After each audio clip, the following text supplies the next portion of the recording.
vai dar-se início ao painel subordinado ao tema O Espaço Marítimo, Ciência, Ambiente e Regulação, que terá como conferencistas a professora doutora Maria Inês Gameiro, a professora doutora Cristina Veiga Pires e a professora doutora Delmira Moura. No final haverá um período de debate. O moderador do painel irá ser o professor João Guerreiro. Novamente, bom dia. Vamos então entrar no primeiro painel, depois da conferência da professora Maria João Bebiano. O painel tem estas três pessoas, três investigadoras da Universidade do Algarve que foram já referidas. Eu gostava de dizer aos nossos convidados da Escola João de Deus e da Escola Secundária de Lolé que o facto de termos a professora Maria João Bebiano e três senhoras, há investigadores que são homens, não é? Portanto, não julguem que estamos apenas investigadores do sexo feminino, mas na realidade a maioria se calhar é.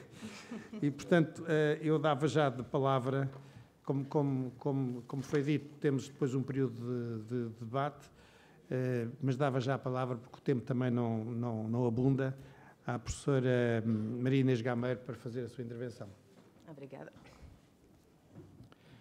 E, portanto, o tema é a defesa, direito e ciência, o mar em comum. A professora Maria Inês Gameiro é doutorada em Direito e, portanto, enfim, incidirá seguramente mais nas questões relacionadas com o direito do mar e com as relações entre os utentes e os beneficiários deste sistema que é o mar. Muito obrigada, bom dia a todos. Queria agradecer o convite, queria cumprimentar o excelentíssimo Sr. Reitor e o excelentíssimo Diretor do Instituto de Defesa Nacional e os restantes presentes. E, de facto, o tema que eu gostava de, resumidamente, abordar aqui e que me parece ser mais um tópico de reflexão é precisamente o da ligação entre a investigação científica marinha e as atividades militares, incluindo a investigação que tem ela própria conexões militares e aquilo que a Convenção do Direito do Mar veio dispor sobre estas questões. Na negociação da Convenção das Nações Unidas sobre o Direito do Mar, que teve lugar entre 1973 e 1982, foi um período particularmente longo, um dos aspectos mais sensíveis a abordar pelas várias delegações que negociaram o texto desta Convenção foi precisamente o das questões militares e da segurança e defesa. Não é difícil perceber porquê, se pensarmos que a década de 70 foi o período da Guerra Fria, portanto, um contexto geopolítico muito particular, em que existiam os dois blocos de leste e o ocidente, mas também em que estavam em curso vários processos de descolonização e novos países integravam a ordem política internacional.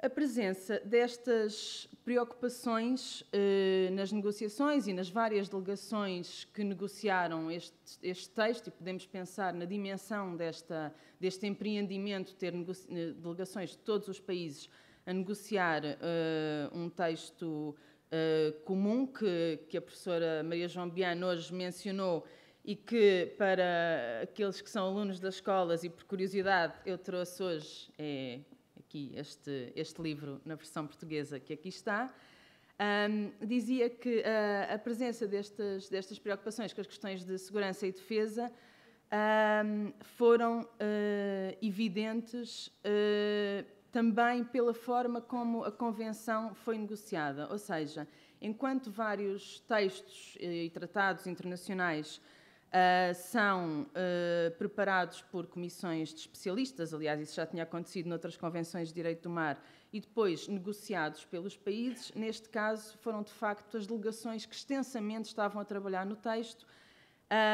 e, portanto, como é fácil de perceber, estas questões mais sensíveis tiveram uma particular dificuldade. É precisamente o clima histórico que justifica a afirmação que eu aqui escolhi para a introdução, para explicar desde logo que, de facto, os temas relacionados com as questões da defesa foram tratados de forma mais superficial ou, em certos casos, não tratados de todo. A presença da dimensão militar na Convenção de Direito do Mar assenta fundamentalmente as poucas disposições que temos sobre as tipologias e as características dos navios e sobre os fins pacíficos ou militares. Em relação aos navios, são considerados navios de guerra ou equiparados aqueles que pertencem às Forças Armadas de um Estado, ostentam sinais exteriores próprios de navios de guerra da sua nacionalidade, estiverem sob o comando de um oficial devidamente designado pelo Estado, cujo nome figure na correspondente lista de oficiais, estou a ser bastante detalhada, e cuja tripulação esteja submetida às regras da disciplina militar. Isto consta do artigo 29º da Convenção. Veja-se também o artigo 23º, relativo ao direito de passagem inofensiva pelo mar territorial de navios que transportam substâncias radioativas ou outras substâncias intrinsecamente perigosas ou nocivas, um artigo também relevante se pensarmos, mais uma vez, no contexto político da época em que a nuclearização estava bastante... enfim, era um tema bastante quente. O artigo 95º, que estabelece também imunidades, em certos casos, para navios de guerra, neste caso no alto mar, ou o artigo 32º, que consagra também outras imunidades. Tenho ali também o artigo 110, que prevê os casos em que um navio de guerra tem direito de visita de um navio estrangeiro. Portanto, existem alguns artigos que referem os navios de guerra. O segundo tópico que queria falar é o dos fins pacíficos, e também ele está ligado com a dimensão militar, e existe também, ao longo da Convenção, algumas disposições que mencionam a questão dos fins pacíficos. Desde logo, queria fazer aqui um pequeno à parte. Os fins pacíficos, a ideia de fins pacíficos, foi crucial desde o início da Convenção, eu diria mesmo desde bastante antes da negociação da Convenção. Na verdade, na década de 60, quando se começou a desenhar quando se começaram a desenhar vários dos aspectos deste regime, a questão da utilização do oceano com fins pacíficos era um tópico muito premente. E aqui importa referir, desde logo, o artigo 31º, que refere à aprovação pela Comissão dos Fundos Marinhos, ainda em 1972, da utilização dos fins pacíficos, e a inclusão desta expressão, que foi defendida por alguns Estados, enquanto outros, e mais uma vez aqui sublinho a particularidade destas negociações, que o tema devia ser reconduzido apenas às instâncias que lidavam precisamente com questões de desarmamento e com as questões nucleares. A expressão acabou, efetivamente, por ser incluída. Também o artigo 88 lhe faz referência, por exemplo, mas a densificação do conceito acabou por ser, de certa maneira, deixada ao intérprete. E, de uma forma geral, não exclusivamente neste contexto, a prática dos Estados, aquilo que os Estados acabam por realizar nestes âmbitos, é essencial na delimitação dos conceitos, desempenhando, aliás, um papel fundamental tanto na formação do costume internacional como na interpretação dos tratados e das convenções internacionais em geral. A Convenção de Viena, que imagino que pelo menos a comunidade estudantil se calhar não estará tão a par, mas que é uma convenção internacional que relativa à interpretação dos tratados, ao direito dos tratados e das convenções internacionais, portanto, que a todos nos dizem respeito, além de uma regra geral de interpretação, reconhece precisamente que deve ter sido em consideração a prática dos Estados. No entanto, neste caso, também não temos uma resposta direta e taxativa, tendo em conta que a prática dos Estados se tem revelado diversa. Esta é uma realidade com que muitas vezes o direito se defronta a não existência de uma resposta direta e taxativa. Na verdade, a tentação de procurar uma solução taxativa apresenta dificuldades. Pode revelar-se complicado interpretar fins pacíficos como excluindo todas as atividades militares. Esta proibição mais clara acontece apenas num artigo, o artigo 19, relativamente à passagem inofensiva, a um conceito mais específico, quando se pondera que mesmo a hipótese apenas de monitorização de certas atividades pode pôr em causa a boa ordem ou a segurança do Estado costeiro, portanto, do Estado em causa naquele momento. Por outro lado, é sabido que as grandes potências marítimas e militares, pense, por exemplo, nos Estados Unidos, têm desenvolvido atividades de monitorização que não podem ser propriamente consideradas conservadoras no que respeita àquilo que são os objetivos militares. Um exemplo que tem sido muito abordado, e é um entre muitíssimos, é o caso, por exemplo, das pesquisas efetuadas no Ártico, em que até oficiais norte-americanos têm referido que, de facto, existe um planeamento estratégico com intuitos militares em simples atividades de monitorização que poderiam ser consideradas apenas científicas, numa perspectiva sem envolvimento militar.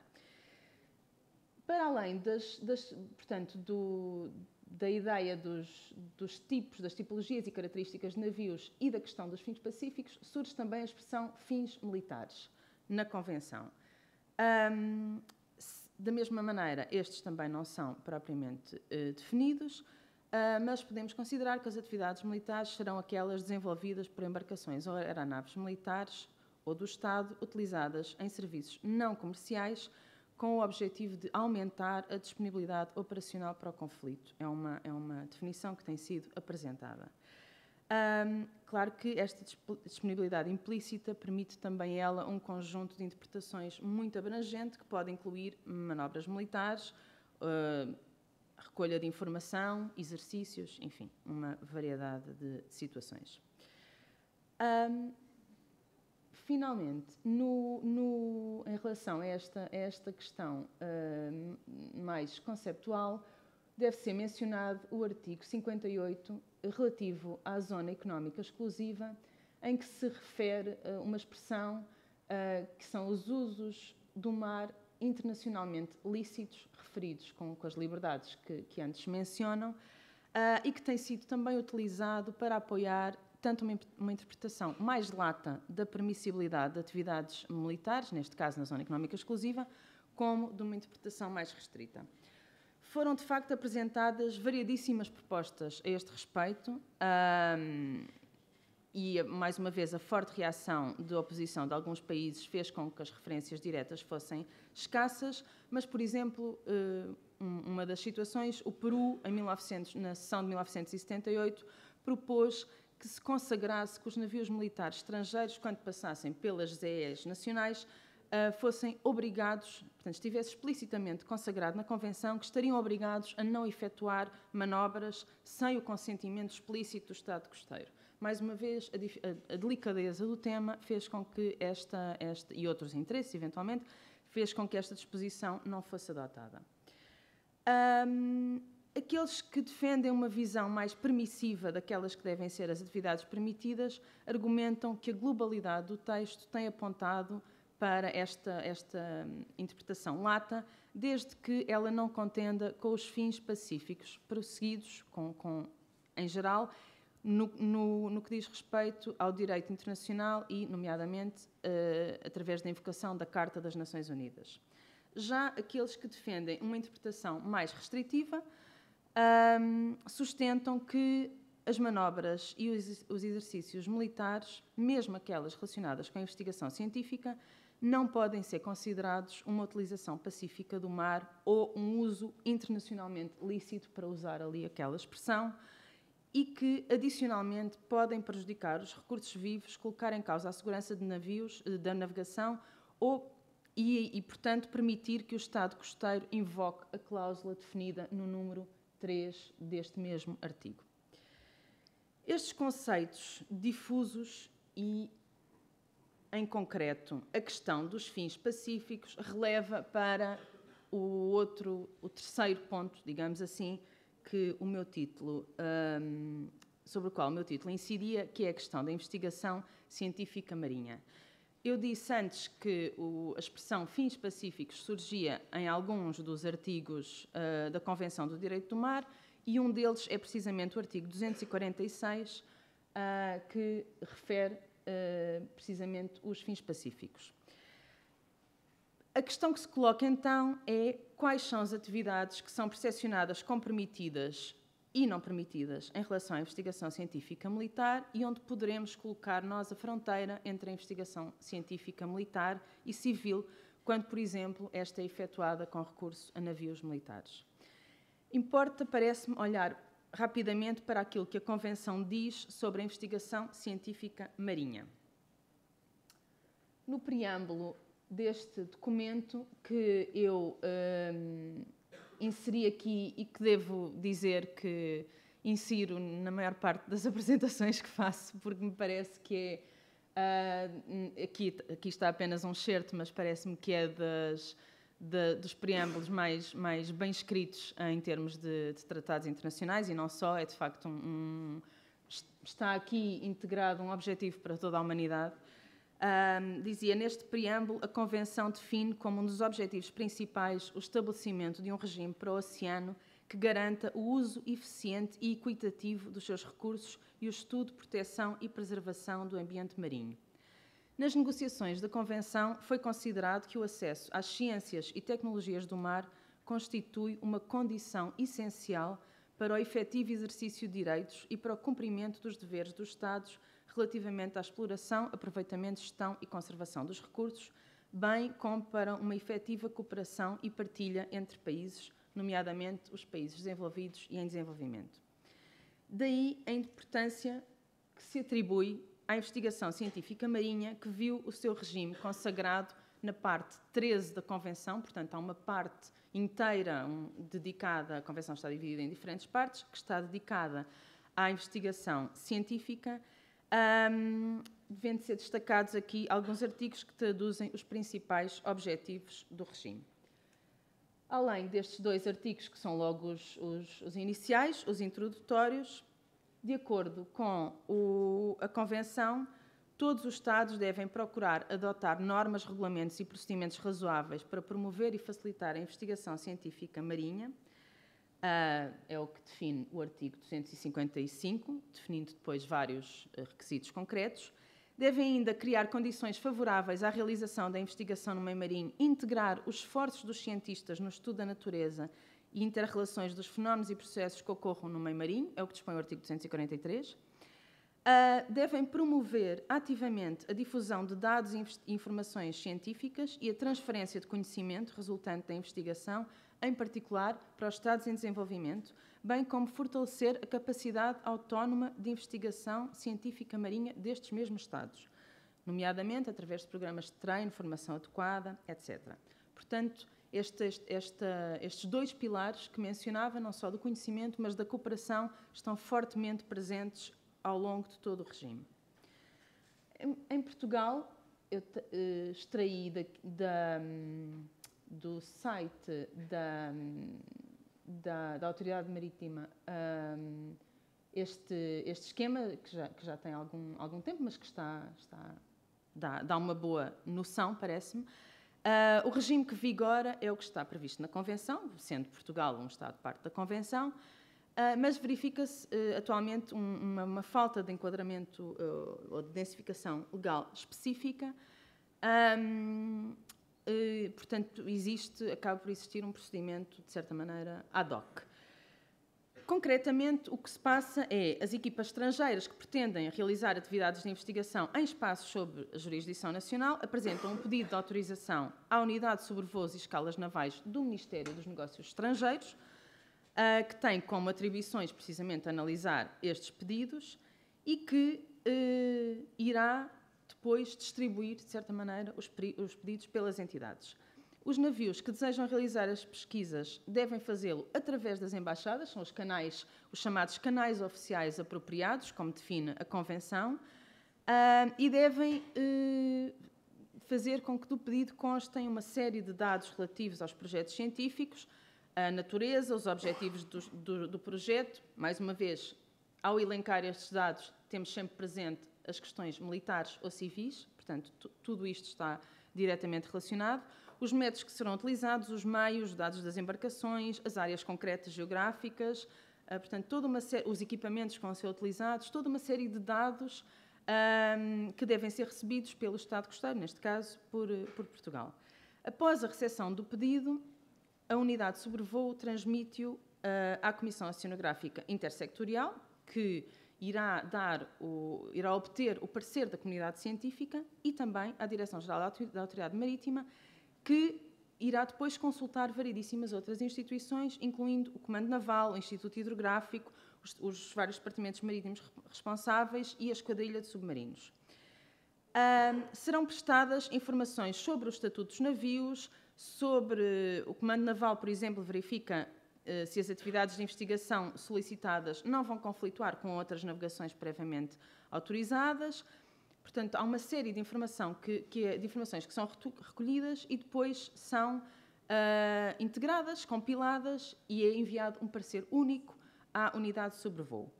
Também a Comissão Oceanográfica Intersectorial, como disse, envia o seu parecer à mesma unidade, sendo que ela tem ainda, esta comissão tem ainda o importante papel de articular com a comunidade científica a presença de cientistas em navios estrangeiros que realizem campanhas nas águas marítimas sob jurisdição nacional.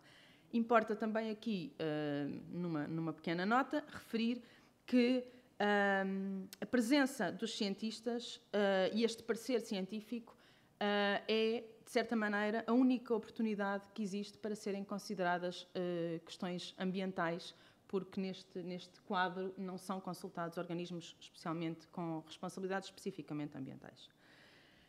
Após a recepção de todos estes pareceres, a unidade de sobrevoo transmite a decisão, através de nota verbal, à embaixada que fez o pedido, e no final da campanha, após toda a investigação ser realizada, também esta unidade de sobrevoo deverá receber os dados recolhidos, os relatórios, eventuais amostras. Portanto, tudo isto está definido no regime que está consagrado na Convenção, nesta parte 13 de que falava. Nas negociações, neste período negocial que eu falava, de 73 a 82, a maioria, é interessante verificar isto, a maioria das nações que podemos apelidar de investigadoras, portanto, os Estados Unidos, na altura a União Soviética, a França, o Japão, o Reino Unido, entre outros países, expressaram várias vezes o seu receio de que este novo regime de investigação, associado a uma ideia de jurisdição crescente, ou seja, de uma territorialização do mar, em que os países foram ganhando poderes no mar, implicasse riscos para a investigação e significasse a criação de limitações à liberdade científica. Tem-se falado, de facto, neste âmbito, de um paradoxo regulatório ou de uma ideia de que os avanços no conhecimento científico, que são essenciais para melhorar a gestão e proteção do oceano, poderia estar ameaçado por medidas regulatórias que iriam restringir precisamente as atividades de investigação. No entanto, a Convenção acabou por permitir o aumento de certeza jurídica e teve, e tem, um papel essencial na promoção dos programas de cooperação. De facto, através desta Convenção, procura-se criar condições legais e institucionais para uma distribuição equitativa das ciências e tecnologias do mar a nível mundial, e também aqui a procura de compromisso acabou por negociar as negociações. Estou quase a terminar. Como nota lateral, e depois tenho apenas mais 2 slides, deve-se mencionar que os objetivos da década da ciência, que em breve se irá iniciar, referem precisamente e vão repescar precisamente estes objetivos da Convenção, da importância do conhecimento e da importância da cooperação, sendo que a importância do conhecimento científico foi também já hoje sublinhada na intervenção da professora doutora Maria João Bebiano. Últimos 2 slides para concluir.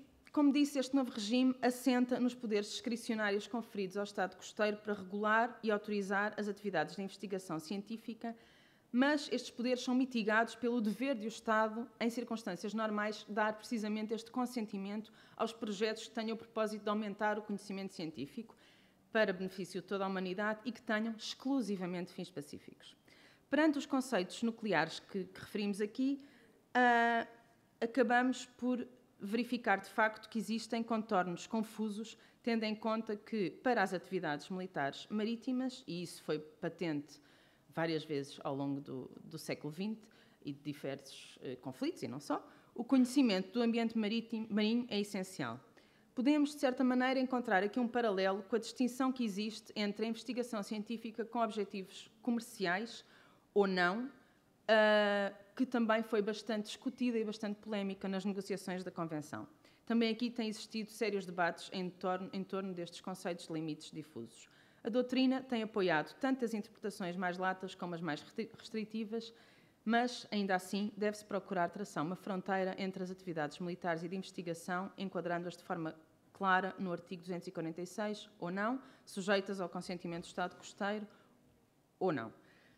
Neste atual contexto geopolítico, e concluo com este slide, de multipolaridade e de erosão das anteriores hegemonias associado à expansão das jurisdições dos Estados costeiros relacionada com o ambiente marinho, a exploração dos recursos e as questões de segurança, faz com que a tendência pareça ser a de manutenção desta indefinição interpretativa ou, pelo menos, de diversidade interpretativa no plano internacional. A questão agudiza-se se pensarmos que os dois pilares do regime da investigação, como referi, são a valorização do conhecimento e a cooperação, inscritos também naqueles que são os objetivos das Forças Armadas. E, no entanto, mais uma vez, à semelhança da situação de investigação com fins comerciais, à medida que a complexidade global aumenta, cresce também a necessidade de uma distinção ou de um regime que contemple as várias realidades. Não venho aqui apresentar nenhuma solução, infelizmente, diria apenas tentativamente que, perante a impossibilidade atual de desenvolvimentos concertados no quadro das organizações internacionais, resta aos países articularem-se dentro da sua esfera de influência. No caso particular, estou a pensar muito concretamente na lusofonia, que me parece uma esfera bastante relevante, procurando uma coerência que se encaminhe no sentido de um costume internacional, necessariamente vinculativo, sobre o que deve caber nas atividades de investigação civis ou militares e restantes conceitos difusos relativamente a este mar que é, como já foi sublinhado, comum. Perante esta audiência, que congrega a academia e a defesa, o que nem sempre é possível, pareceu-me que seria este o local adequado para lançar este alerta ou este desafio de um importante aspecto que devemos refletir e que devemos melhorar. Muito obrigada e peço desculpa por ultrapassar.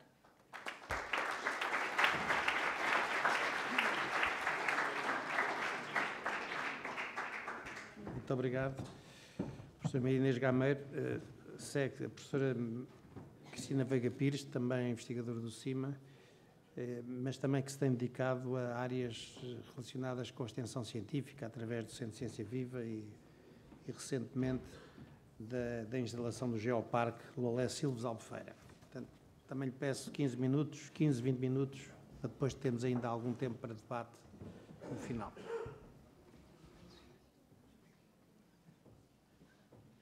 Muito bom dia, muito obrigada. Obrigada pelo convite que foi feito ao CIMA para poder colaborar aqui nestes dias tão importantes para a região e para o país. Tenho o prazer de vir apresentar as vulnerabilidades das zonas costeiras face às alterações climáticas e estou a ver que o título já está um bocadinho desformatado porque passei do Mac para o PC, peço imensa desculpa por isso. Mas antes de avançar, queria simplesmente dizer que as vulnerabilidades são muitas e, na realidade, eu sou simplesmente geóloga ou docente de Ciências do Mar e, por isso, não irei falar de algumas vulnerabilidades muito importantes para as zonas costeiras, que são, obviamente, os bens e as pessoas, a segurança de bens e pessoas, o turismo, a comunicação, ainda deve haver a economia, obviamente, e por isso são temas que deverão ficar para outras pessoas, para outros colegas, e obviamente vou então ficar na parte da geologia, das alterações climáticas e então falar desta parte. Comecei por este status para falar das alterações climáticas, porque na realidade temos aqui se calhar alguns dos alunos, estudantes que tiveram nesta manifestação, na greve climática, a primeira que houve há pouco tempo em Faro, e o que se fala muito nas alterações climáticas é daqueles que acreditam, é o caso destes jovens que acreditam efetivamente nas alterações climáticas e daqueles que acreditam menos. Não pus aqui nenhuma fotografia para não ferir sustentabilidades, mas sabem que, por exemplo, nos Estados Unidos, sobretudo com esta vaga de frio que houve há pouco tempo, há céticos sobre as alterações climáticas. Mas as alterações climáticas não se tratam, na realidade, de querer ou não querer nelas. Não é fé, são dados, é ciência. E é nisso que temos que focar e é nisso que temos que falar. E tenho aqui, então, peço desculpa, parte está em inglês, mas as traduções depois fazem com que a visibilidade das imagens seja um bocadinho confusa. Tenho aqui um diagrama que representa as variações do dióxido de carbono equivalente, ou seja, de todos os gases de efeito de estufa na atmosfera, ao longo de uma escala temporal que vai desde 2300 aqui, e aí já estamos a falar de previsões de modelos e veremos isso um bocadinho mais tarde. Temos aqui 2017, representada por esta linha, com então uma quantidade de dióxido de carbono equivalente na atmosfera já acima dos 400 ppm, partes por milhões. E depois queria chamar a atenção para a escala temporal na horizontal, cá em baixo, ser diferente. Temos os anos na Era Comum, é agora assim que os cientistas utilizam, desde o zero de Jesus Cristo, que já não é politicamente correto utilizar, e por isso falamos em Era Comum para falar deste período.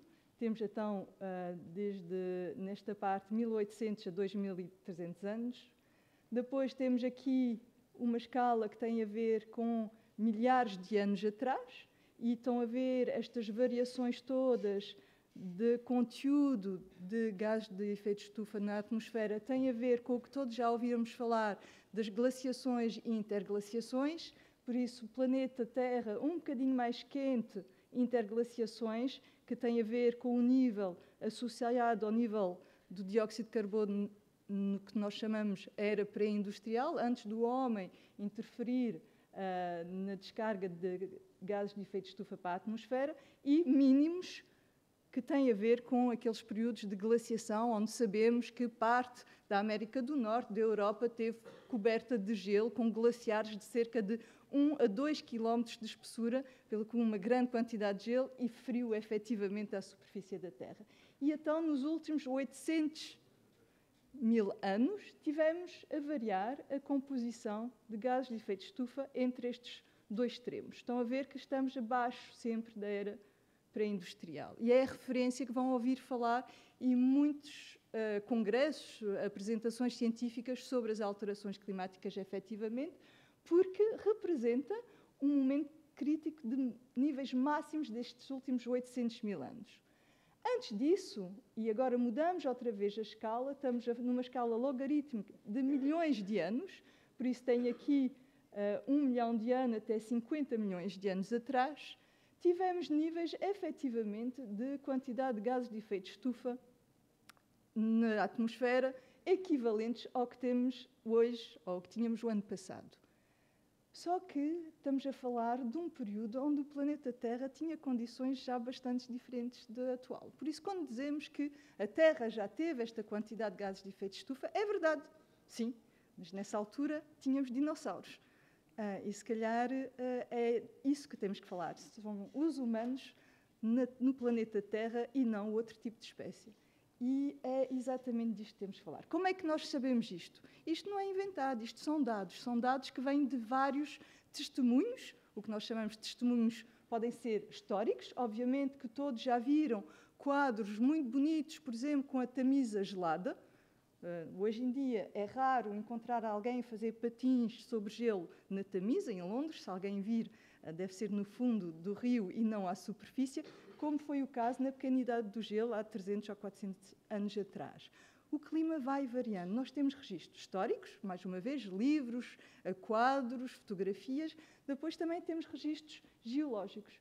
E esses registros vão desde a utilização das bolhas de gás que estão armazenadas dentro do gelo, o gelo da Antártida, da Groenlândia, por exemplo, e são então utilizados, sobretudo, nestes 800 mil anos, que têm mais resolução para falar destas variações de gases de efeito de estufa no registro geológico.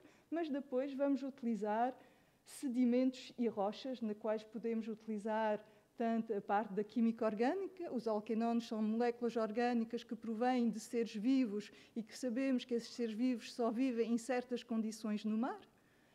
Podemos ter isótopos de boro. Os isótopos de boro permitem também ter uma relação com a temperatura ou com a quantidade de gases, a sua relação, por isso vamos para a química, ou ainda, em alguns casos, a forma e o tipo de vegetação que existia, e sabemos que a vegetação varia em função do clima. Qualquer um de nós vai do Algarve até ao Porto e consegue ver alguma variação na vegetação. Obviamente, a nível mundial, ainda mais se verifica isso. E, por isso, as alterações climáticas são dados, não é uma fé, não é uma crença. E é isso que temos que pensar e avançar. Com base nisto, podemos ir, então, à reconstituição da temperatura e da variação da temperatura à superfície da Terra. Este gráfico foi retirado do relatório do IPCC, do painel intergovernamental sobre as alterações climáticas. Foi o relatório que saiu o ano passado sobre a possibilidade de nós não aumentarmos mais do que 1,5 graus a nível global médio no planeta. Aqui queria chamar a atenção outra vez, e neste gráfico também se vê, nós falamos muitas vezes de média de temperatura, mas as variações, os mínimos e os máximos são muito importantes também. Como todos sabem, e tenho um colega de física que costuma dizer isso, o ser humano, se tiver os pés no congelador e a cabeça no fogão, a sua temperatura média está otimal, mas do ponto de vista de saúde não fica muito bem. É a mesma coisa a nível do planeta Terra ou das estações do ano. Nós sabemos que uma temperatura média significa uma coisa, mas os extremos também são importantes. E é isso que temos que ver quando estamos a analisar as vulnerabilidades devidas às alterações climáticas. Neste gráfico tem, então, a variação da temperatura, e aqui já estamos a falar de registros instrumentais, por isso não estamos simplesmente a reconstituir com base em...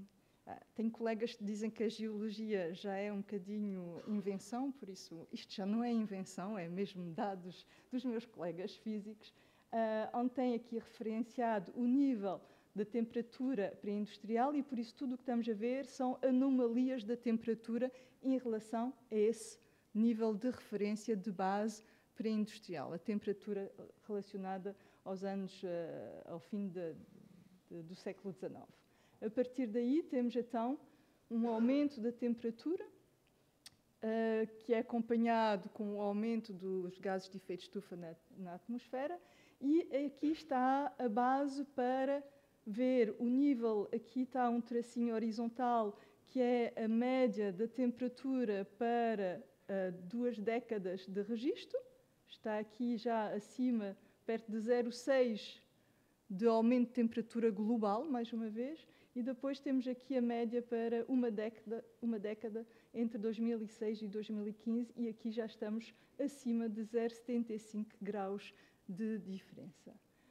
A seguir, este gráfico apresenta a azul o que nós chamamos as projeções dos modelos das alterações climáticas. Qual pode ser o futuro destas temperaturas? E este futuro é baseado em cenários.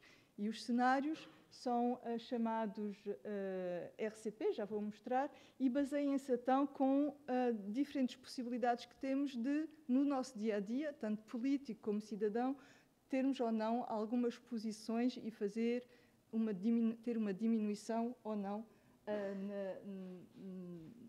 na quantidade de gases que pomos para a atmosfera. Só para aqui também chamar a atenção, este cor-de-rosa aqui mostra o limite de variação do Holocénico. São os últimos 10 mil anos da superfície da Terra. E mesmo nestes últimos 10 mil anos já estamos acima dessa variação natural. Também se pretende mostrar a amarelo a influência humana deste aumento de temperatura. Com base nisto, há impactos. E, obviamente, tenho que falar dos impactos que existem para a zona costeira e a zona marinha no seu conjunto. Temos um primeiro impacto, tem a ver com a subida do nível do mar, e a seguir irão ter uma apresentação sobre esse tema, por isso não vou falar muito dessa parte. Sabem todos que o nível do mar está a subir, e a professora Delminda irá falar um bocadinho dessa parte. Tem aqui uma fotografia da Ria Formosa, dos canhões que estão submersos à frente do Olhão. Por isso, para quem não conhece, podem ir ver estes canhões, que também têm uma parte relacionada com esta subida do nível do mar. Depois temos aqui uma mudança nas tempestades. Também já foi referido pela professora Maria João Biano, e esta fotografia é uma fotografia da tempestade Hércules, que ocorreu há uns anos atrás na Ponta de Sagres. Estão a ver aqui as imagens, a ondulação que essa tempestade teve na região do Algarve. Os impactos nas zonas costeiras também têm a ver com o aquecimento das águas oceânicas, aquecimento esse que é diferencial em todo o oceano, obviamente, mas que vai ter influências sobre tudo o que é habitats, mas também correntes, e também a possibilidade de desenvolvimento de novas espécies que são perigosas para a saúde. E tem aqui então uma imagem do Sentinel, dos sistemas de detecção remota europeu, onde vêm manchas muito mais vermelhas, que são mais quentes, e a parte do upwelling, ou do afloramento costeiro da parte oeste de Portugal continental, que tem uma influência sobre toda a região. Este Golfo de Cádiz, do ponto de vista de circulação da água, também é muito importante, e posso passar já aqui esta figura. Normalmente isto aqui é uma animação que se pode retirar da NASA, onde se vê as correntes. Então, todos estes tracinhos brancos são correntes, e vê-se então o movimento destas correntes e destas giras. O facto de haver alterações climáticas, diferenças na pluviosidade, na evaporação e na temperatura das águas, vai fazer com que alguma destas correntes também mude o seu percurso, a sua velocidade, a sua intensidade. Mas também não sou especialista nisto, temos uns físicos que poderão falar mais disto. Migração de espécies, isto aqui é o caranguejo azul, que já foi encontrado no Guadiana, e que normalmente é mais das zonas mais quentes, mar Mediterrâneo. Este é um caso, acho eu, não sei se está aqui algum biólogo que pode confirmar ou não, de uma boa intervenção destas migrações de espécies, ou seja, esta espécie pode ser consumida e por isso pode ser interessante de um ponto de vista económico, mas também há espécies que são perigosas para a economia local e para a saúde, que estão a chegar à costa do Algarve em particular, e por isso a migração de espécies será um impacto também muito importante para as zonas costeiras. E, finalmente, a acidificação. Quando falamos da acidificação do oceano, pensamos muito nos corais ou de zonas quentes ou de zonas frias, os corais profundos, mas a acidificação ocorre também em todas as conchinhas que nós conhecemos, e por isso quem gosta de berbigão ou de conquilha também vai ter problema em relação a esta acidificação. Não são só os corais que estão a ter problemas na acidificação. Dito isto, eu vou-vos apresentar aqui alguns casos extremos de eventos que estão reportados, sobretudo, pelas companhias de seguro, que é quem precisa de saber e que recolhe estes dados, e por isso o que tem aqui apresenta... desculpem, e agora enganei-me no botão.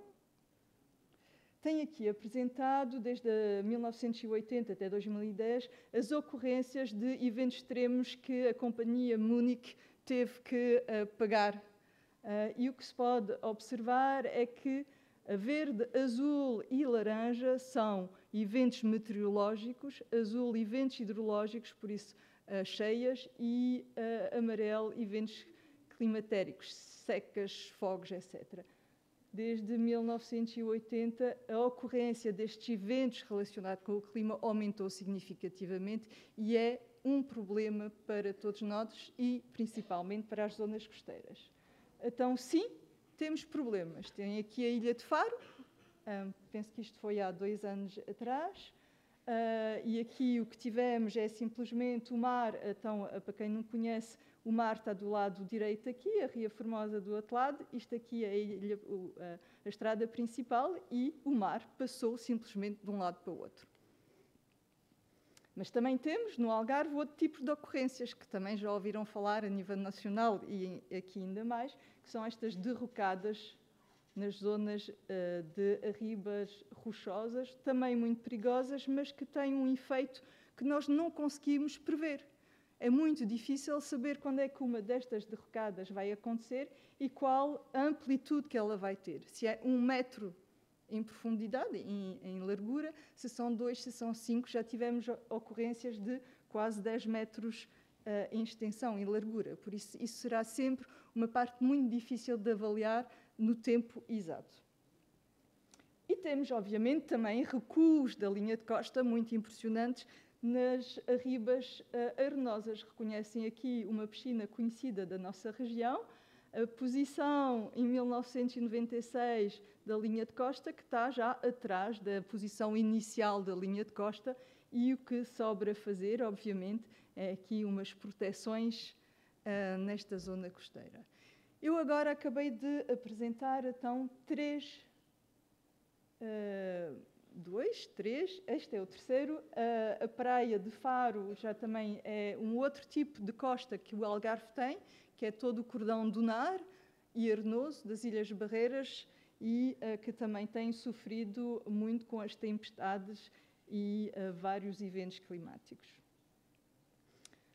Terá a ver com a subida do nível do mar? Sim, tem aqui o registro de Cascais. Porquê o registro de Cascais? Porque é um dos marégrafos que tem o registro mais longo a nível mundial e no país. Mais uma vez, a professora Delminda irá falar disto e não vou passar muito tempo aqui, mas é importante ver que existem tendências e conhecemos essas tendências. E são estes resultados que vão servir para nós avançarmos nas vulnerabilidades atuais. Para podermos falar de alterações climáticas e de vulnerabilidades, temos primeiro que fazer o ponto da situação. O que é que nós conhecemos? Como é que está efetivamente a costa? E a partir de agora vou apresentar resultados que foram desenvolvidos pela equipa que eu apresentarei ao fim deste momento para o Plano Intermunicipal de Adaptação às Alterações Climáticas da Associação dos Municípios do Algarve. E temos então aqui a apresentação das tendências da evolução da linha de costa, conhecidas dos últimos, de um período de 10 anos, 2000 a 2011, foi trabalhado com base nos dados que temos, na informação histórica, nas fotografias aéreas e, por isso, conseguiu-se desenvolver estes pontinhos. Foi através da utilização de um modelo, e esse modelo, então, permite reconstituir o recuo observado que vai de zonas estáveis e até de acumulação, por exemplo, é o caso aqui em algumas zonas das Ilhas Barreiras, ou de recuo extremo, a zona aqui leste, aqui, por exemplo, à frente da Cacela Velha. Podem observar que, de uma tendência geral, toda a parte oeste está mais do lado amarelo e a parte aqui leste está mais azul.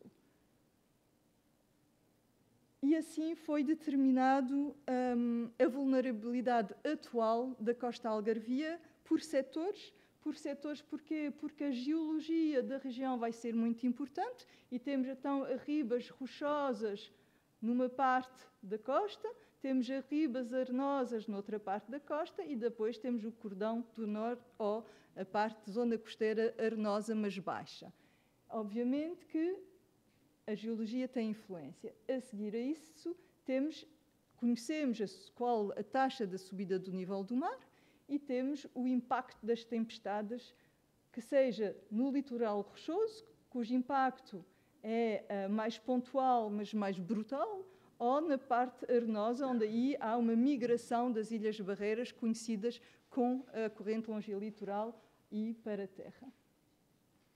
A esse conhecimento das vulnerabilidades atuais, fomos adicionar as projeções para o futuro e estão aqui apresentadas várias projeções, são as emissões de dióxido de carbono para o futuro, até 2100, com o pior cenário, que é o que se chama o 8.5, que vai aumentar a temperatura média a nível global de 3 ou 5 graus, e o 4.5, que é o mais provável que se consiga realizar. Temos aqui os dados utilizados e a constituição da subida do nível do mar. Considera-se que para o pior cenário temos uma subida do nível do mar em 2100 de 1 metro em relação ao ano 2000.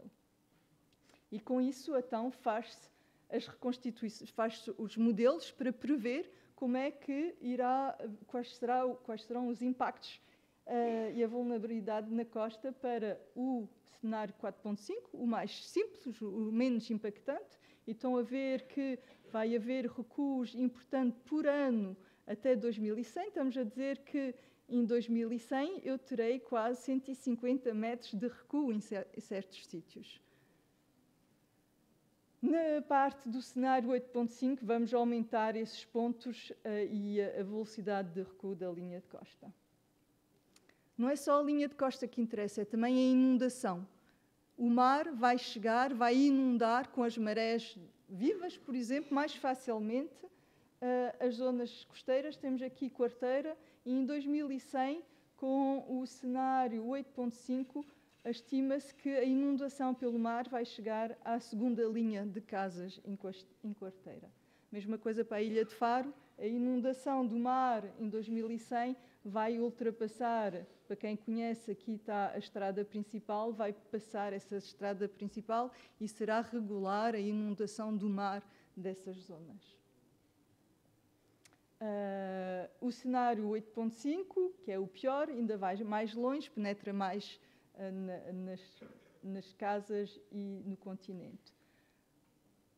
Apontamos para vários pontos mais críticos, hotspots, mais críticos. Porquê? Porque além de ter estes recuos, tem populações importantes ou recursos naturais importantes, e por isso serão pontos que teremos que ter em consideração de um ponto de vista de adaptação ou de proteção de forma diferenciada. Não queria deixar de acabar também, para a Marinha e para toda a gente que anda numa embarcação, estas alterações vão ter uma influência também com o tempo de inundação e a área de inundação numa zona como a Ria Formosa, por exemplo. Se nós aplicamos os modelos com os cenários 8.5, que é o que está aqui apresentado, vamos ter então, em 2100, áreas superiores de inundações de 9 a 12 horas. O que tem implicação, obviamente, sobre a navegação e a utilização da Ria Formosa. Último, já foi referido, mas quando falamos de alterações climáticas e de mar, são 2 dos 17 Objetivos de Desenvolvimento Sustentável, mas todos eles estão ligados a quase todos os outros Objetivos de Desenvolvimento Sustentável, e por isso não faz sentido eu estar só a falar de mar ou de alterações climáticas. Isto tem influência na economia, na comida, no bem das pessoas, etc., etc., e será muito importante trabalharmos em todos estes domínios. Só queria agradecer e dizer que a equipa que trabalhou neste plano intermunicipal de adaptação às alterações climáticas do Algarve, na Universidade do Algarve, é composta por estas pessoas todas, e por isso estou aqui em representação destes meus colegas. Obrigada.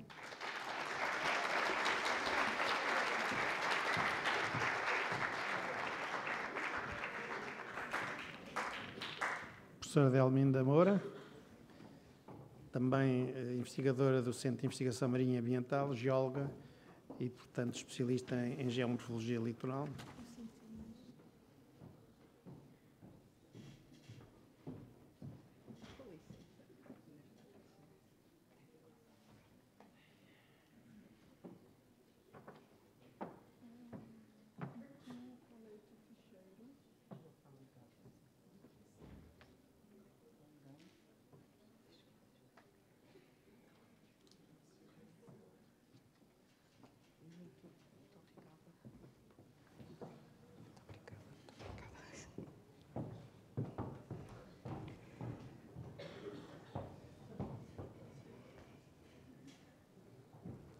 Muito bom dia a todos, obrigada por estarem aqui, vai ser um prazer, como não podia deixar de ser, falar-vos do mar, que é isso que nos traz aqui todos. Obrigada, Cristina, já introduziste de certa maneira, o tema variações do nível do mar e que se prendem àquilo que a minha colega Cristina acabou de mostrar. Eu peço ao Sr. Presidente da Mesa para, quando faltarem 5 minutos, me dar umas pancadinhas, se necessário. Muito bem, vou-vos falar do mar, mais concretamente do nível médio do mar. Parece um conceito simples, mas não é um conceito simples. E quando aqueles cenários do IPCC que foram aqui mostrados e as projeções disparam em vários sentidos, é o resultado justamente da dificuldade de definir nível do mar, nível médio do mar. Bom, estas caixas amarelas significam bacias oceânicas, porque o nível do mar é o resultado, é um compromisso entre a quantidade de água que temos, isto é, o volume de água que temos, e a capacidade das bacias para conter essa água. Se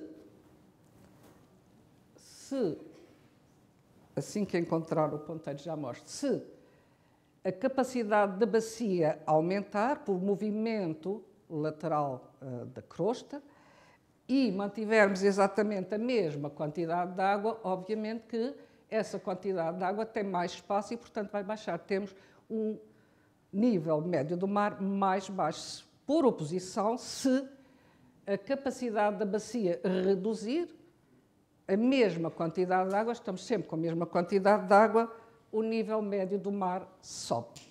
Isto é nível médio relativo do mar.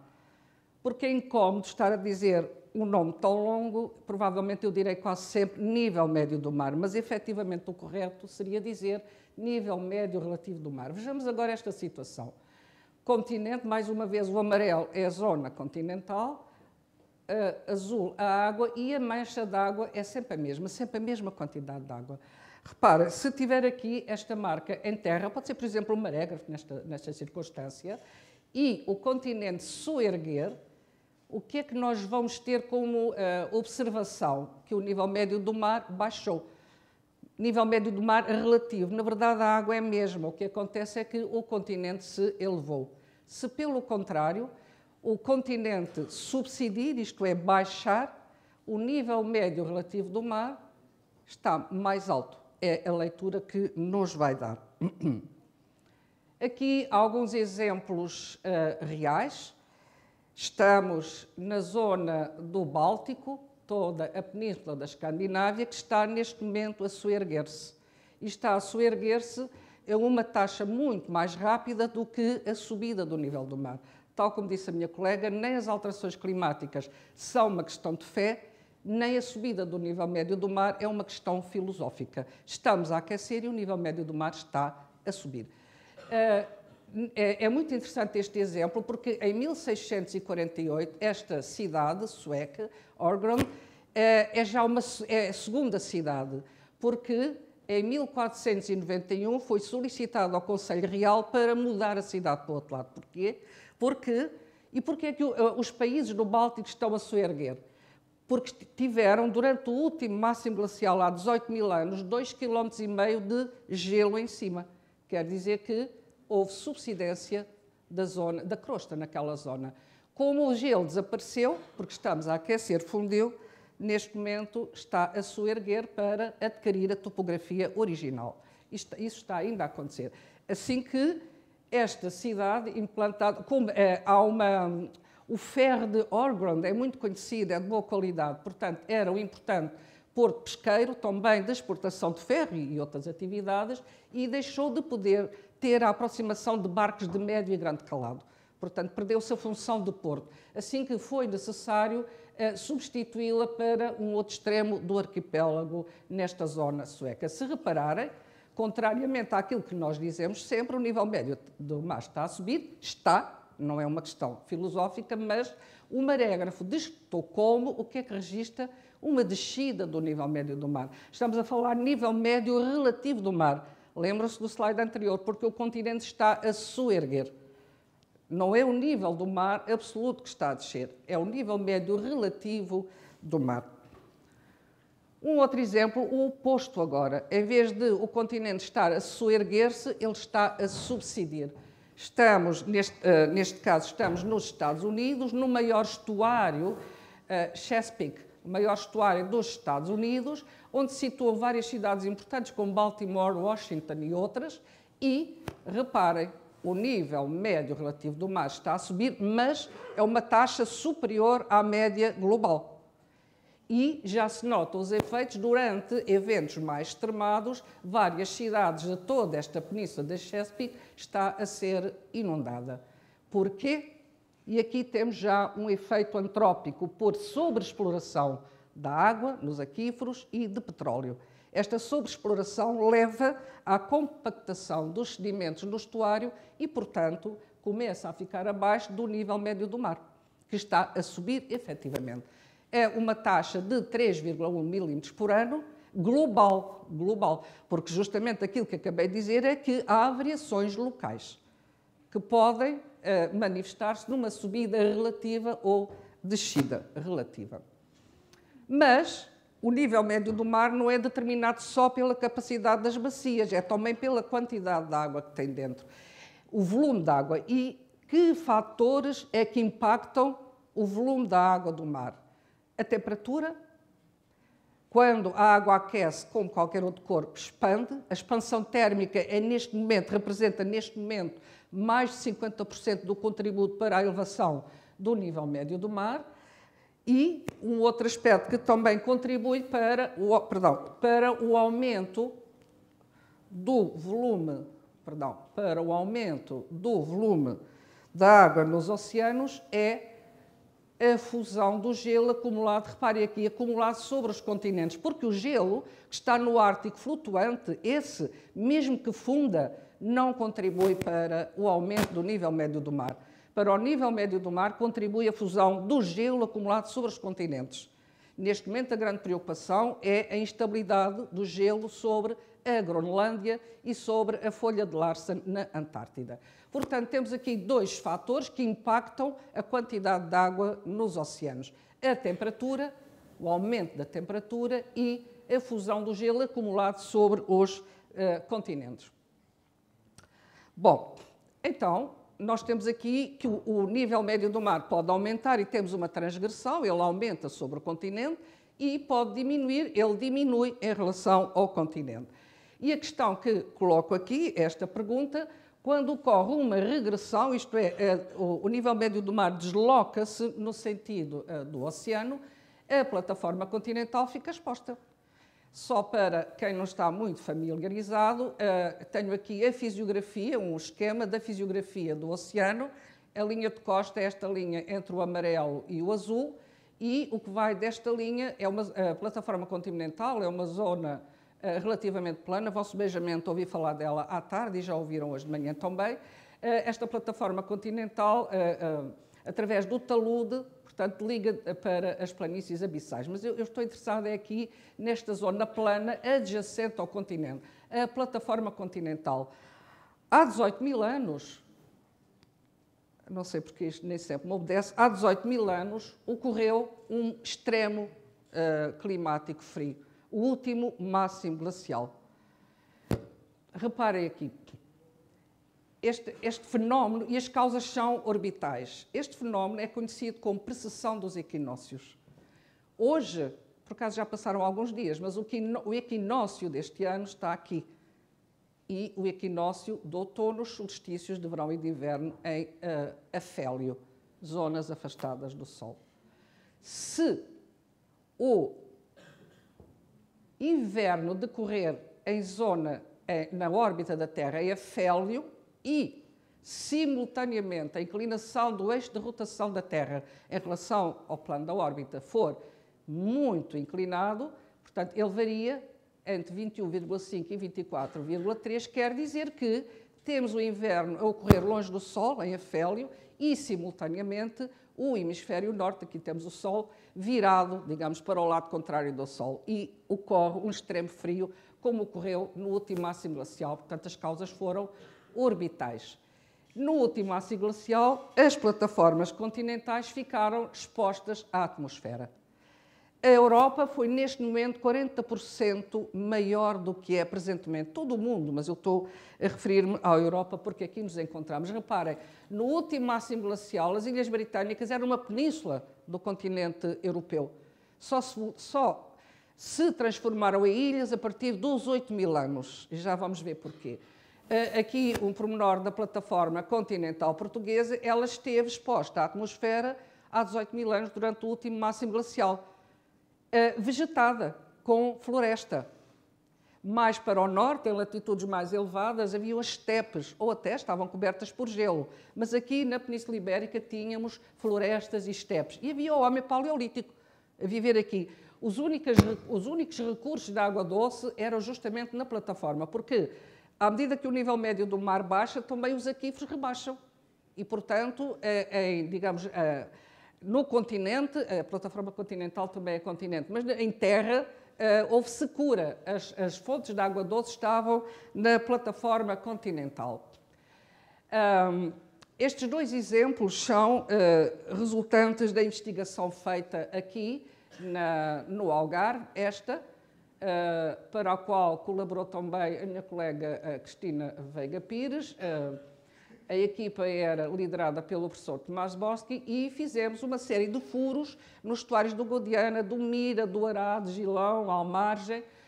Fizemos carotagens até 52 metros de profundidade, estudamos os próxis, que há pouco a professora Veiga Pires falou, e esta foi feita pelo Carlos Sousa, um doutorando que defenderá a tese brevemente, na Ria Formosa. E reparem o que é que nos diz, que depois do último máximo glacial e a partir dos 10.000 anos, o nível do mar subiu muitíssimo rapidamente, subiu rapidamente. A partir dos 7.000 anos houve um abrandamento, mas continua a subir. Bom, então quer dizer que a plataforma que estava descoberta, até os 10.000 anos, passou a estar inundada. Foram inundadas todas as obras do homem. E aqui temos algumas evidências. Esta é uma gruta, é a gruta de Cosquet, conhecida pelas suas fabulosas gravuras do Paleolítico, e quando esta caverna foi habitada, esta abertura estava exposta ao ar. Presentemente está a 36 metros abaixo do nível médio do mar, porque, claro, o nível do mar subiu a partir dos 10.000 anos, sobretudo, e inundou todas estas zonas. Presentemente a entrada faz-se aqui. Portanto, uma evidência da exposição da plataforma continental no último máximo glacial. Mas temos mais. E aqui no Algarve também temos exemplos disso. Reparem, este é um monumento megalítico, este é um poço de água doce, ambos, que já foi de água doce, claro, ambos se encontram presentemente abaixo do nível médio do mar, mais de uma dezena de metros, e isto passa-se na costa de Israel, em Carmel. Portanto, estou-vos a mostrar evidências que, efetivamente, o frio extremo provocou uma regressão marinha que deixou as plataformas continentais expostas à ação da atmosfera. Em 2015, provavelmente muitos de vocês recordam-se, e foi passado na televisão com alguma frequência, surgiu em Gales, na costa de Gales, na Baía de Borce, surgiu esta fantástica e fantasmagórica floresta. Reparem, na zona de rebentação e por aí fora, são troncos de uma floresta antiga. Esta floresta antiga desapareceu nas águas do mar há 5.000 anos e, em 2015, devido a uma tempestade violenta que desassoreou e removeu as areias, ela surgiu aqui. Mas estamos aqui na Baía da Armação de Pera, a Galé, próximo de nós também temos uma antiga laguna costeira. Esta antiga laguna costeira encontra-se vedada por um cordão de areia, consolidado neste momento, entre os 36 metros e os 18 metros. E que foi, entretanto, inundada, e por aqui, com certeza, que encontraremos alguns vestígios do Paleolítico e do Neolítico. Não foi ainda investigada neste aspecto. Bom, acabei de vos dar o exemplo de uma fase climática muito mais fria que o presente, e agora vou-vos dar o exemplo de uma fase climática mais quente que o atual. Aliás, já vimos a enorme variabilidade climática do sistema climático da Terra. E vou-vos falar de um evento climático extremamente importante. Foi o último interglacial, que ocorreu há 125.000 anos e que é neste momento o análogo para as projeções futuras, não só da temperatura, mas também do nível médio do mar. É, neste momento, o passado climático mais interessante, o último interglacial. Aqui está ele, Mais um exemplo da enorme variabilidade climática do sistema Terra, e este é o estádio isotópico marinho 5E. Vulgo comum, o último interglacial. A temperatura foi mais elevada que a presente, o nível do mar foi mais elevado que o presente. E há um efeito extraordinário que está neste momento a acontecer, e que aconteceu aqui, reparem, devido ao efeito de amplificação dos polos, durante este estado isotópico marinho 5E, a temperatura em latitudes elevadas no Ártico foi 5 graus superior à média global. E hoje em dia já acontece. O que é este efeito amplificador dos polos? É o resultado do mecanismo de retroação positiva. Quer dizer, quanto mais gelo fundo, por ação do aumento da temperatura, veja o que acontece aqui. Quanto mais gelo funde, menor é o albedo. E o que é o albedo? Olha, temos aqui, imaginem que estamos no Ártico, aliás, tenho aqui esta fotografia, esta imagem não é uma fotografia de 1980, nesta década, outra aqui em que se nota que o gelo diminuiu substancialmente, acumulado nesta capa de gelo. À medida que o gelo funde, o que nós temos é que o gelo reflete para a atmosfera 90% e apenas 10% ficam na superfície.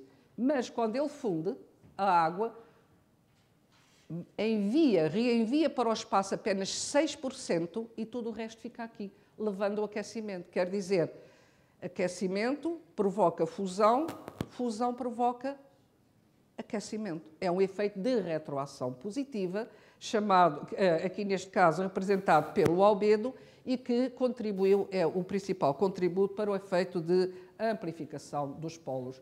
Estou a falar, para vos lembrar, no último interglacial, o análogo atual e do futuro climático, e reparem, aos 123 mil anos, não é aqui quiloanos, não é exatamente 125, foi o pico máximo, mas a imagem que temos aqui da Groenlândia foi quando a quantidade de gelo acumulada sobre a Groenlândia foi menor e contribuiu com 1,4 metros para a subida do nível do mar. Um cenário semelhante para a Antártida. O menor volume foi, aqui sim, no pico do último interglacial aos 125 mil anos. BP, não deveria ser então BP, deveria ser era comum. Não, BP está certo para as calibrações. BP quer dizer Before Present, que é 1950, e contribuiu com 4 metros. Mas também, tal como logo no início referi, não é só a quantidade de água, mas também a expansão térmica que contribui para o aumento do volume. E aqui no último interglacial nós temos que o aumento da temperatura contribuiu praticamente quase com meio metro para o aumento do nível médio do mar. Vou-vos dar um exemplo aqui no Algarve, onde podemos ver nos terraços da Albandeira, isto é a Albandeira, tenho aqui marcada várias linhas de costa, sucessivamente durante o último interglacial. Esta é a cartografia feita, um exemplo de cartografia feita por acesso remoto. Este foi o nível do mar atingido durante o último interglacial, num pico, noutro pico e noutro pico. Mas comparando a elevação destes terraços marinhos, são terraços marinhos, comparando a elevação destes terraços marinhos com a altura a que eles acontecem atualmente, onde ocorrem atualmente, determinamos uma taxa de soerguimento de toda esta zona de 0,15 milímetros por ano. Outros colegas a trabalharem aqui, como por exemplo o colega Cabral em Neotectónica, determinou 0,11 numa outra zona, mas portanto este soerguimento andará entre 0,15 e 0,11. Muito bem, vamos ver, portanto, vimos que a instabilidade da criosfera no último interglacial gerou esta elevação do nível médio do mar. Presentemente, isto é o que acontece na Groenlândia, temos aqui em gigatoneladas a diminuição de espessura, há variação, está aqui a correr o mês, há variação, mas a tendência é inequívoca. A tendência é para a diminuição da quantidade de gelo acumulado sobre o continente. Isto vai contribuir para a elevação do nível médio do mar. Estamos em dezembro, apesar de haver grandes variações, efetivamente, mas a tendência é claramente e muito conspicuamente decrescente. O mesmo cenário para a Antártida. É mais estável, Na Antártida é mais estável. Bom, não quero passar. A Antártida está bastante mais estável. A grande instabilidade gera-se aqui na folha de Larsen. Tudo isto está relativamente estabilizado, com grande felicidade para nós. Porque, como viram no último interglacial, a Antártida contribuiu com muito mais para a subida do nível médio do mar do que o gelo acumulado sobre a Groenlândia.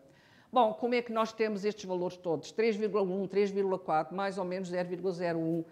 Vamos longe, obviamente, da medição com o marégrafo de Kelvin. Usamos ainda os marégrafos, como é óbvio, mas, sobretudo, a altimetria satélite pelo sistema Topex-Poseidon, que mede a nível global as variações do nível médio do mar e depois são calibradas, claro, até para os marégrafos. Ele, na verdade, ele não mede diretamente o nível do mar, mede a distância ao geóide, ao elipsoide, e depois fazem-se essas correções. Neste slide tenho traduzido os impactos para o nível do mar. Aqui, os que resultam do aumento do volume da água, determinados principalmente pelo clima, e, neste caso, os impactos para o nível do mar determinados pelas variações na capacidade das bacias, determinadas principalmente por variações tectónica e muito obrigada a todos. Tinha ali uma animação do Topex.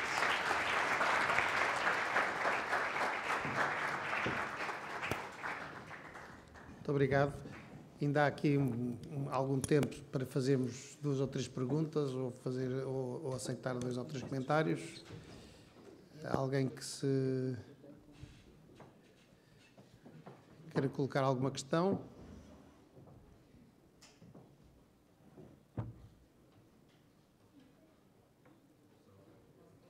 Sim? Então vá. Diga.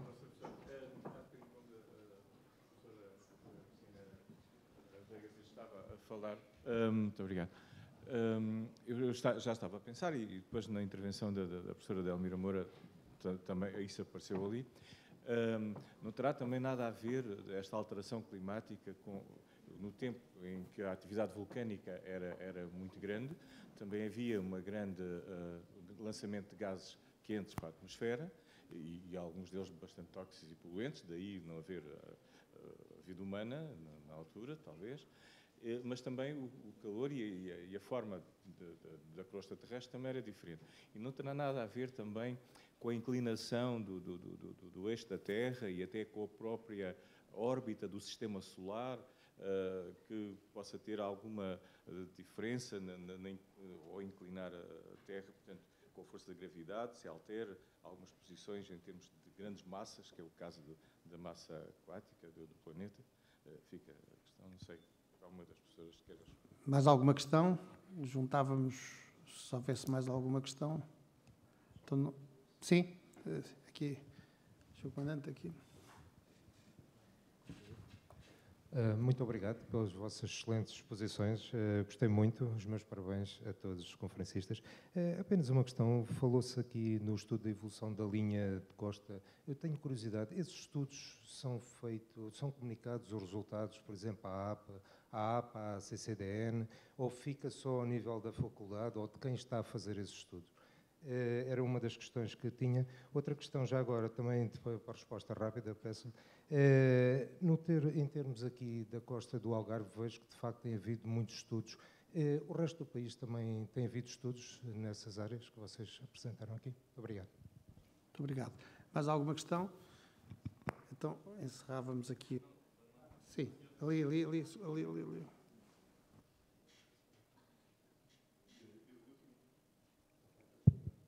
Eu tinha uma breve questão relativamente ao enquadramento legal relativo à utilização de veículos não tripulados, portanto, nos oceanos. Se pudesse estabelecer algumas considerações, agradecia. Assim, passo então a palavra à mesa para as respostas.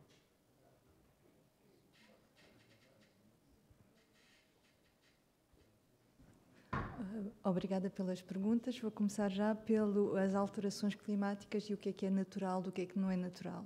Nas alterações climáticas já há efetivamente eventos pontuais de vulcanismo, mas esse já conseguimos ter em consideração. Sabemos qual o efeito. E, na realidade, o efeito de um vulcão não é só gases de efeito de estufa, mas também são poeiras. E essas poeiras vão ter um impacto oposto aos gases de efeito de estufa. Por isso, independentemente do tipo de vulcão, podemos ter um arrefecimento e não um aquecimento. Mas isso é conhecido e consegue-se, não eu, mas há equipas que conseguem ter essa informação e ver isso. Quanto à inclinação da Terra e aos fatores astronómicos, sim, sem dúvida. O planeta Terra, as maiores variações climáticas têm a ver com o posicionamento da Terra em relação ao Sol, que só foi aquele que a professora Delminda apresentou. Se formos por aí, hoje em dia, o que deveríamos começar a ter é um arrefecimento global. A posição da Terra atualmente, considerando os 3 parâmetros orbitais mais importantes para o clima, que é a precessão, a obliquidade e esqueci-me do terceiro, excentricidade, obrigada, posicionariam a Terra numa posição de arrefecimento, ou seja, de maior quantidade de energia a chegar à superfície da Terra e de uma maior diferença entre o hemisfério norte e o hemisfério sul. Pelo que isso, do ponto de vista astronómico, físico, estaríamos a começar agora a diminuir a temperatura da Terra. Isso são aqueles pontos que são conhecidos e que é difícil estar sempre a introduzir essa informação toda, porque estamos a falar também de uma escala muito diferente. Esses ciclos são ciclos de 100 mil anos. Não é? Essas alterações climáticas são de 100 mil anos. Por isso, o arrefecimento que deveríamos começar a ver do ponto de vista natural é muito lento e muito pequeno. E o que estamos a ver é um grande aumento de temperatura e todos os modelos, hoje em dia, conseguem fazer modelos onde há só os processos naturais e os processos que implicam a atividade humana e consegue-se muito bem separar a influência da atividade humana e os modelos refazem muito bem a evolução da temperatura e do gases de efeito de estufa quando se insere a atividade humana nesses modelos. Por isso, não há dúvida. Só já acabar, em relação à pergunta que tinha a ver com a evolução da linha de costa e haver outras pessoas do que não a Academia a saber disso. Atualmente, este plano intermunicipal de adaptação às alterações climáticas foi pedido pelos municípios do Algarve e para a semana vai haver o lançamento oficial dia 10 de abril e, por isso, a partir daí será efetivamente divulgado para todas as escolas, para toda a população do Algarve, pelo menos. É a ideia da AMAL e com a CCDR e com um financiamento europeu, por isso efetivamente terá que ser feito. Em relação ao resto de Portugal também há muitos bons estudos, se calhar mais dispersos, mas o esforço está a ser feito para que haja uma maior síntese e de todo o trabalho feito. Obrigada pelas questões. Eu não vou adiantar muito mais àquilo que a Cristina acabou de dizer, porque elas prendem-se muito, não é? A temperatura e o nível do mar, como já viram, estão relacionados. Mas, relativamente àquilo que a professora Veiga Pires disse, e para as emissões vulcânicas, na verdade, o sinal seria frio. Quando nós falamos em glaciações, é algo extremo, e para isso precisamos de parâmetros orbitais. Lembra-se daquele slide que eu mostrei. Mas, para além destes extremos, existem pequenas outras variações. E, por exemplo, a pequena idade do gelo que ocorreu entre o século XIV e início do século XX, aqui em Portugal, basta ler até os livros do Essa de Queiroz e do gelo que vinha de Sintra, cá para baixo, a peste negra, a lei das Sesmarias, de Dom Fernando. Portanto, entre os séculos XIV e o século XX, isto agora depende da latitude, tudo isto é um fenómeno latitudinal, ocorreu a pequena idade do gelo. E uma das causas foi, provavelmente, a extrema atividade vulcânica, mas não é um glacial. Foi um arrefecimento da pequena idade do gelo. E também, obrigada, não só, portanto, a pequena idade do gelo, que, aliás, levou ao declínio da civilização viking, que tinha sido florescente e aterrorizava todas as costas durante o período quente medieval, e que depois, quando os mares ficaram coalhados de gelo, na pequena idade do gelo, eles deixaram de se poder movimentar tão livremente. Esta pequena idade do gelo atribui-se, obrigada Cristina, não só a intensa atividade vulcânica, mas também a diminuição das erupções solares. Houve uma diminuição de erupções solares, conhecida por Maunder mínimo, logo a seguir um outro Dalton mínimo, tudo isto associado levou a um período frio, mas não foi uma glaciação. Houve realmente, os glaciares progrediram um pouco, mas não foi uma glaciação, foi uma variação na temperatura terrestre, sim. Depois, relativamente à divulgação dos resultados, nós temos sempre essa questão. Foi muito interessante ter perguntado, agora vocês investigam e depois, não é? Pronto, lá produzimos os artigos científicos, mas não é bem isso que interessa passar para fora. Mas a minha colega, a professora Veiga Pires, já explicou, para a semana vai ser apresentado o relatório Amal, Piaca Amal. Sim, obrigada. Acho que estava tudo. Sim, Inês. Quando pergunta veículos de detecção remota tipo ROVs, ou não? É porque, por exemplo, os satélites foi um tema que não são veículos de detecção remota, não é? mas que são sistemas de detecção que eu não abordei aqui, levantam imensas questões. Imensas questões, porque nós estamos sempre a pensar, mesmo no caso dos ROVs, por exemplo, ou outros veículos em que exista de facto alguma proximidade física, estamos sempre a pensar nisso, não é? Numa proximidade física, na localização de navios ou equipamentos, veículos, seja o que for, equipamentos que entram num determinado espaço e que são autorizados para isso. Portanto, é sempre isso que está a ser considerado. Quando, a questão já se colocou há muitos anos, por exemplo, com aquelas boias que percorrem, vão fazendo as correntes e percorrem o espaço oceânico todo. Mas com os satélites, então, muitos novos problemas se vão colocar. E eu não tenho uma resposta para eles, mas aquilo que eu quis enfatizar e que também se aplica, por exemplo, à questão dos satélites, é que, de facto, a circunstância de criação da Convenção das Nações Unidas do Direito do Mar foi muito particular e continua a ser um instrumento incrível, uma coisa única feita pela ordem internacional, mas foi muito, muito particular, de facto. E eu pelo menos, não vislumbro nos próximos tempos que exista este tipo de acordo e disponibilidade por parte da ordem internacional para voltar a entrar num consenso sobre assuntos que muitos deles ainda estão para resolver. E, portanto, daí eu ter sublinhado esta necessidade, de facto, dos países irem tentando, de alguma maneira, articular-se. A comunidade científica tem feito um excelente trabalho nisso, de criação de guidelines próprias, às quais eles se submetem, não é? Portanto, de códigos de conduta, autorregulação, várias coisas. Mas para já parece-me de facto o caminho é por aí, porque não há muitas coisas que a ciência já evoluiu e que ainda não temos resposta para dar. Muito obrigado. Julgo que terminámos esta sessão da manhã. Temos um intervalo para almoço, às 14h30 recomeça com uma conferência justamente do professor João Borges de Sousa e depois há um segundo painel também à tarde. Portanto, muito obrigado a todos pela presença e às 2h30 voltaremos.